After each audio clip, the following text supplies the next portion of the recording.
What's Up Women, where we push the envelope on the most controversial issues regarding women by having a roundtable discussion with women of all ages. I'm your host, Brittany Bradley, and joining me today we have Andy Smith, the hit actress from NBC's Days of Our Lives, Grammy Award winner Jackie O'Neal, and Gertrude Steinbeck, the editor-in-chief of the popular magazine Women's Weekly. Let's get the ball rolling with the most important topic facing women this week, the birth control debate. Let's start with radio host Rush Limbaugh's comments that got into some pretty deep water. Take a look. Without insurance coverage, contraception, as you know, can cost a woman over $3,000 during law school. For a lot of students who, like me, are on public interest scholarships, that's practically an entire summer's salary. What does it say about the college co-ed Susan Fluke, who goes before a congressional committee and essentially says that she must be paid to have sex? What does that make her? It makes her a slut, right? Makes her a prostitute. She wants to be paid to have sex. She's having so much sex she can't afford the contraception. She wants you and me and the taxpayers to pay her to have sex. What does that make us? We're the pimps.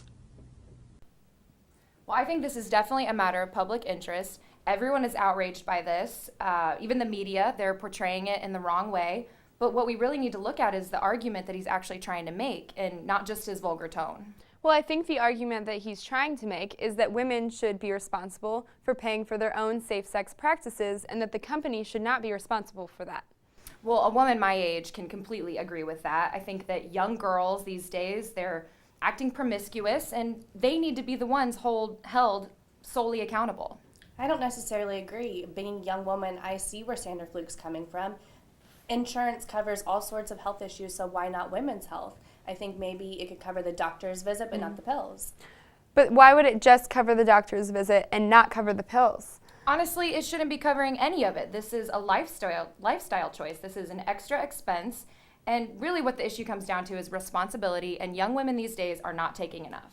Are you saying my generation's not taking responsibility for their actions? Because that statement is completely ridiculous. Well, it's not just your generation. It's also my generation. I am a 45-year-old woman, and I take oral contraceptives. Oh, honey, you're not going to have to worry about that in a few years. But that's beside my point. So I think it's pretty clear that our panel has some different opinions on the subject. But before the show started, we decided to poll some audience members to see what they thought about the issue. Take a look. I definitely think birth control should be covered by insurance because if you think about it, it costs maybe $25 a month at most if you're taking the regular pill, and it's covered by insurance rather than the $200,000 it might cost to raise a kid. And if you can't afford your kid and they're living on welfare, it's going to cost America as a whole even more. So I think in the long run, just paying for birth control through your insurance is better. I think that companies in their healthcare insurance should help pay for the cost of birth control because I feel like women have, a right, that's a basic health right that they have, and that it's just like anything else that insurance should cover for, like dental or eye care, anything like that. I don't think that insurance companies should have to pay for birth control because it is your choice to be sexually active, and I don't think it should be their responsibility. From a taxpayer's point of view, I think it would be cheaper in the long run for Americans if insurance companies covered the cost of birth control rather than relying on U.S. citizens to pay into the welfare system and cover the cost of welfare of babies. I think that health insurance should cover birth control because it's important for people to realize that they have an option, and that way we'll be able to promote safer sex and healthy practices. Well, we're going to take a quick break. When we return, we'll have some information about the appropriate age for mammograms. It could end up saving your life. You won't want to miss out.